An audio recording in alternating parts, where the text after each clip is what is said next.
ശ്രീ രാജു പിന്നർ എന്ന് പറഞ്ഞാൽ ഒരു BJP MPയുടെ പാസും കൊണ്ട് 2 പേർ പാർലമെന്റിൽ കടന്നു കയറി പുകബോംബ് പൊട്ടിച്ചതിൽ പ്രധാനമന്ത്രി നരേന്ദ്രമോദിയോ ആഭ്യന്തരമന്ത്രിയോ മറുപടി പറയണമെന്ന് പറഞ്ഞതിൽ 141 MPമാരെ തൂക്കി പുറത്തിട്ട് ജനാധിപത്യ വിരുദ്ധതയുടെ പുതിയ ഏട് കുറിച്ചൊരു ദിവസമാണ്. ആ ജനാധിപത്യ കശാപ്പ് നേരിട്ട് കണ്ട അതിന് ശരവ്യനായ KPC അധ്യക്ഷൻ അവിടെ നിന്ന് നേരെ ഇറങ്ങി വന്ന് ചോദിക്കലാണ്, സംഘപരിവാറിന് എന്താ കുഴപ്പം? എങ്ങനെയുണ്ട് ശ്രീ രാജു പി നായർ? ഹാഷ്മി പറഞ്ഞ ആ സസ്പെൻഡ് ചെയ്യപ്പെട്ട MPമാരിൽ ഒരാളാണ് K. സുധാകരൻ. അതാണ് ഞാൻ പറഞ്ഞത്. അതിന് ശരവ്യമായ ഒരാൾ വന്ന് ചോദിക്കുകയാണ്, സംഘപരിവാറിൽ കൊള്ളാവുന്നുണ്ടല്ലോ, പിന്നെന്താ കുഴപ്പം? ഞാൻ പറയട്ടെ. അതിൽ നമ്മുടെ കനൽ ഒരു തരി ആരിഫ് ഇല്ലല്ലോ. തരിയൊക്കെ അവിടെ അപ്പോ അതും ഇതുമായിട്ട് അല്ല, ഞാൻ പറയട്ടെ കൂട്ടിക്കുഴക്കേണ്ട കാര്യമില്ല. ഇവിടെ എന്താ വിഷയം? ഇവിടെ വിഷയം സംഘപരിവാറിന്റെ രാഷ്ട്രീയം ഇതിനകത്ത് ഉപയോഗിക്കാൻ വേണ്ടി ഗവർണർ അത് തെരഞ്ഞെടുക്കുമ്പോൾ അതിനെ ശക്തമായിട്ട് തന്നെയാണ് എതിർക്കുന്നത്. ഇവിടെ കോഴിക്കോട് സർവകലാശാലയിൽ സെനറ്റ് നിയമനം നടത്തി. ആ കോഴിക്കോട് സർവകലാശാലയിൽ നവംബർ 20 നടന്നു. അന്ന് 9 BJP പ്രതിനിധികൾ അതിനകത്തുണ്ടായിരുന്നു. SFIയുടെ ഉണ്ട്, KSUവിൻ്റെ ഉണ്ട്, എല്ലാവരും ഉണ്ട്. അന്ന് എന്താണ് SFI പ്രതികരിക്കാഞ്ഞത്? എന്തായിരുന്നു അന്ന് SFI പ്രതികരിക്കാഞ്ഞതിൻ്റെ കാര്യം? അപ്പോൾ SFIക്ക് തോന്നുമ്പോൾ നടത്തുന്ന ഗവർണർ വിരുദ്ധ പോരാട്ടം, സംഘപരിവാർ വിരുദ്ധ പോരാട്ടം, ആ സംഘപരിവാർ വിരുദ്ധ പോരാട്ടത്തിന് അവർക്ക് സംഘടനാ ശക്തിയുണ്ട്. ആ സംഘടനാ ശക്തി രാഷ്ട്രീയ ക്ലാരിറ്റിയോടെ കാണൂ. ഇവിടെ K. സുധാകരൻ ചോദിക്കുകയാണ്, അവർക്ക് യോഗ്യത ഉണ്ട്, എന്താണ് കുഴപ്പം? ഇവർ യോഗ്യതയില്ല എന്ന് തെളിഞ്ഞതാണ്. യോഗ്യതയില്ല എന്ന് കോടതി സ്റ്റേ ചെയ്തതാണ്. 1ാം റാങ്കുകാരുടെ പട്ടിക കൊടുത്തപ്പോൾ അത് വെട്ടിക്കളഞ്ഞിട്ട് 4 ABVP യൂണിറ്റ് പ്രതിനിധികളെ കൊണ്ടുവന്നതാണ് ഗവർണർ. അതിന് നിങ്ങൾക്ക് ഇപ്പോഴും വ്യക്തതയില്ല. അതിനെതിരെ കടുത്തൊരു വാക്കുമിണ്ടാൻ നിങ്ങൾക്കാവുന്നില്ല. രാജു പിന്നർ, എന്താണ് നിങ്ങളുടെ പ്രശ്നം? ഹാഷ്മി, ആ യോഗ്യത ഇല്ല എന്നുള്ളത് തന്നെയാണല്ലോ ആരോപണം. ആരോപണമല്ല, വസ്തുതയാണല്ലോ കേരളത്തിന്റെ.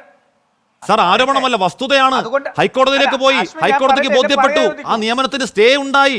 രാജു പിന്നർ, അതിനെതിരെ കടുത്തൊരു വാക്ക് പോലും തെളിമയോടെ പറയാൻ കഴിയുന്നില്ലെങ്കിൽ നിങ്ങൾ എന്ത് ദേശീയ പാർട്ടിയാണ് രാജു പി നായർ?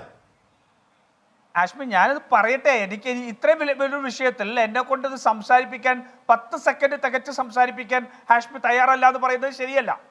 അവിടെ ഇടതുപക്ഷത്തിന്റെ SFIയുടെയും രാഷ്ട്രീയം പറയുക മാത്രമാണ് ഉദ്ദേശമെങ്കിൽ ഞങ്ങൾ മിണ്ടാതിരിക്കാം.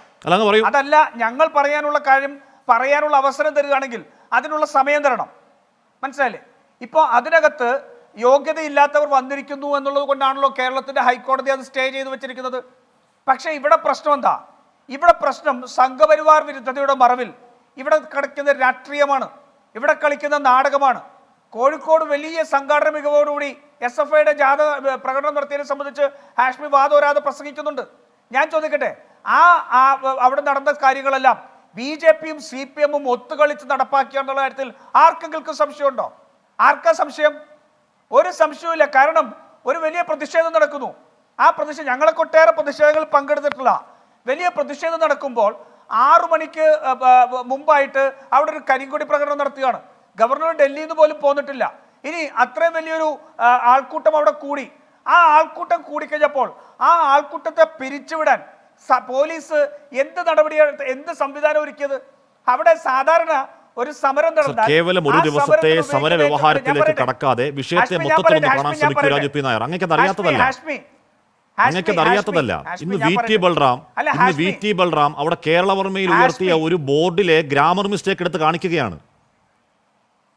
കേരളവർമ്മയിൽ SFI വിദ്യാർത്ഥി ഉയർത്തിയ ഒരു ബാനറിലെ ഗ്രാമർ മിസ്റ്റേക്ക് എടുത്ത് കാണിക്കുകയാണ്. ഇതാണോ നിങ്ങളുടെ രാഷ്ട്രീയം രാജു പി നായർ? ഹാഷ്മിക്ക് എന്തെങ്കിലും ചോദ്യം ഉണ്ടെങ്കിൽ അതുകൂടി കഴിഞ്ഞതിന് ശേഷം ഞാൻ മറുപടി പറയാം. ഇല്ല, പൊതുവിൽ കണ്ട് പറയൂ. ഒരു ദിവസത്തെ സമര വ്യവഹാരത്തിൽ മാത്രം ചുരുങ്ങാതെ ഇവിടെ സെനറ്റിലേക്ക് 4 യോഗ്യതയില്ലാത്ത കുട്ടികളെ നിയമിക്കുന്നു, ചുവപ്പുവൽക്കരണമെന്ന് നാഴികയ്ക്ക് 400 വട്ടം ആവർത്തിച്ചുകൊണ്ടിരുന്ന ഗവർണർ അങ്ങനെ RSS നോമിനികളെ നിയമിക്കുന്നുണ്ടെങ്കിൽ അത് ഇരട്ടത്താപ്പാണ് എന്നെങ്കിലും ഒന്ന് തെളിച്ചു പറ രാജു പി നായർ. ഹാഷ്മി, ഞാനിത് വളരെ വ്യക്തമായിട്ട് ഇന്നലെ 24 ന്യൂസിന്റെ ഇന്നലെ നടന്ന ചർച്ചയിൽ കൂടി വളരെ വ്യക്തമായിട്ട് പറഞ്ഞാണ്. കോൺഗ്രസിനെ സംബന്ധിച്ചോളം കോൺഗ്രസ് വളരെ ക്ലിയർ സ്റ്റാൻഡിനകത്ത് എടുത്തിട്ടുണ്ട്. പക്ഷെ കേരളത്തിൽ നടക്കുന്ന നാടകത്തോടൊപ്പം നിൽക്കാനില്ല. ആ നാടകം നടത്തിക്കൊടുക്കുന്നത് മുഴുവൻ ഇവിടുത്തെ മുഖ്യമന്ത്രി പിണറായി വിജയനാണ്. ഞാൻ പറഞ്ഞില്ലേ, അവിടെ ഇത്രയും വലിയൊരു സമരം നടന്നിട്ട് ആ സമരത്തിൽ ഒരു പ്രയോഗിക്കാൻ ജലപീരങ്കി അവിടെ പോലും അവിടെ ഇല്ലായിരുന്നു. കാരണം പോലീസിനറിയാം ജലപീരങ്കി അവിടെ ആവശ്യമില്ല, മോനെ ആർഷോ വന്ന് വണ്ടി കയറടാ മോനെ, അച്ഛനാടാ വിളിക്കുന്നത് എന്ന് പറഞ്ഞ് വിളിച്ചുകൊണ്ടുപോയാൽ ആർഷോ അത്യാവശ്യം മുണ്ടൊഴിഞ്ഞു പോകുന്നതിന്റെ കഥയൊക്കെ കാണിച്ച് കയറി പോകുന്നത് പോലീസിന് അറിയാം. അത്തരത്തിൽ ഒരു സമര നാടകം അവിടെ നടത്തിയിട്ട് ആ സമര നാടകത്തിന്റെ പേരിൽ സംഘപരിവാർ വിരുദ്ധത അഭിനയിക്കാൻ SFI ശ്രമിച്ചാൽ അംഗീകരിച്ചു കൊടുക്കാൻ തയ്യാറല്ല. കാരണം ഈ ഗവർണറെ നിന്ന് തിരിച്ചു വിളിക്കണം, കേരളത്തിൽ നിന്ന് തിരിച്ചു വിളിക്കണമെന്ന് ആവശ്യപ്പെട്ടുകൊണ്ട് കേരളത്തിന്റെ നിയമസഭയിൽ പ്രതിപക്ഷ നേതാവായിരുന്ന രമേശ് ചെന്നിത്തല ഒരു പ്രമേയം കൊണ്ടുവന്നു. ആ പ്രമേയത്തിനെ എതിർത്ത് തോൽപ്പിച്ച CPM ആണ്. ഇവർ ഒരുമിച്ച് ചർച്ച ചെയ്ത് കണ്ണൂർ രവീന്ദ്രൻ ഉൾപ്പെടെ നിയമിച്ച അഡ്ജസ്റ്റ്മെന്റ് ഇവർ എപ്പോഴും നടത്തിയിട്ടുണ്ട്. ആ അഡ്ജസ്റ്റ്മെന്റിന്റെ പുറകിൽ ഗവർണർ ആരിഫ് മുഹമ്മദ് ഖാന് ഇവിടെ പ്രവർത്തിക്കാനുള്ള മുഴുവൻ അവസരവും ഉണ്ടാക്കി കൊടുത്ത് അദ്ദേഹത്തിന് ഇത് ചെയ്തതിനു ശേഷം ഇനിയെങ്കിലും വിഷയത്തിലേക്ക് വാ. ഇനിയെങ്കിലും ഒന്ന് ആ വിഷയത്തിലേക്ക് വാ. ഇവിടെ ഗവർണർ നോമിനേറ്റ് ചെയ്യുന്ന ആളുകൾ മാത്രമല്ല ആ സെനറ്റിലുള്ളത്, തെരഞ്ഞെടുക്കപ്പെടുന്ന ആളുകൾ കൂടുതലുണ്ട്. ഗവർണർ നോമിനേറ്റ് ചെയ്യാൻ എത്രയാണ്? 18 19 അംഗങ്ങളാണ്. അതിൽ ബഹുഭൂരിപക്ഷം ഗവർണർ നോമിനേറ്റ് ചെയ്യുന്നത് RSS അനുകൂലികളെയാണ്. അല്ലാതെ 1-2 കോൺഗ്രസ് പ്രവർത്തകരുണ്ട്, 1-2 ലീഗ് പ്രവർത്തകരുണ്ടെന്ന് കേൾക്കുന്നുണ്ട്, അല്ലെങ്കിൽ ലീഗ് സംഘടനാ നേതാക്കളുണ്ട്. എനിക്ക് അതിന്റെ സ്ഥിരീകരണം അറിയില്ല.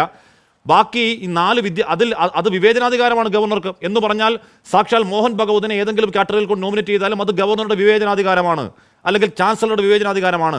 പക്ഷേ 4 കുട്ടികളുടെ കാര്യം അങ്ങനെയല്ല. അവിടെ മെറിറ്റോറിയസ് ആവണമെന്ന് ചട്ടം പറയുന്നു. ആ ചട്ടം നോക്കാതെ ഒരുപക്ഷെ BJPയോ ആരോ കൊടുത്ത ലിസ്റ്റ് അങ്ങനെ കൊടുത്തതിലെ പിഴവ് നിങ്ങളൊന്നും നേരാവണ്ണം തെളിയാവണ്ണം ഇത് ശരിയല്ല ഗവർണറെ, ചാൻസലറെ എന്നൊന്ന് പറ രാജു പി നായർ.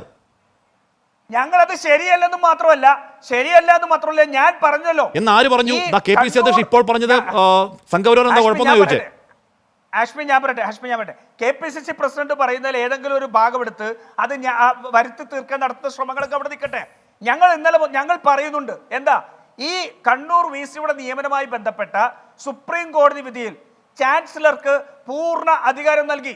ചാൻസലർക്ക് പൂർണ്ണ അധികാരം കൊടുത്തപ്പോൾ നേരത്തെ CPM കേരളത്തിന്റെ വാർസിറ്റികളിൽ നടത്താൻ ശ്രമിച്ചിരുന്ന അനധികൃത നിയമനങ്ങൾ, അതിനെതിരെ അദ്ദേഹത്തിന് ഒരു വളരെ എന്താ പറയുക ഒരു നല്ല ഒരു നിലപാടെടുക്കാനുള്ള അവസരമുണ്ടായിരുന്നു. അതെന്തായിരുന്നു? നീതിയുക്തമായ നിലപാടായിരുന്നു. അവിടെ നീതിയുക്തമായ നിലപാടെന്ന് പറഞ്ഞാൽ അർഹതപ്പെട്ടവരെ നിയമിക്കുക എന്നുള്ളതായിരുന്നു. പക്ഷെ സംഘപരിവാറിന്റെ ഏജന്റായി ഗവർണർ മാറിക്കൊണ്ട് അവിടുത്തെ അദ്ദേഹത്തിന്റെ പേഴ്സണൽ സ്റ്റാഫിൽ പെട്ട സംഘപരിവാരം ഉപയോഗിച്ചുകൊണ്ട് BJPയുടെ ജില്ലാ കമ്മിറ്റി കൊടുത്ത ലിസ്റ്റ് അതേപടി വെച്ചു. അത് അംഗീകരിക്കാൻ സാധ്യമല്ല. അതിനെതിരെ കൃത്യമായിട്ടുള്ള നിലപാട്, അത് എതിർക്കുന്ന നിലപാട് തന്നെ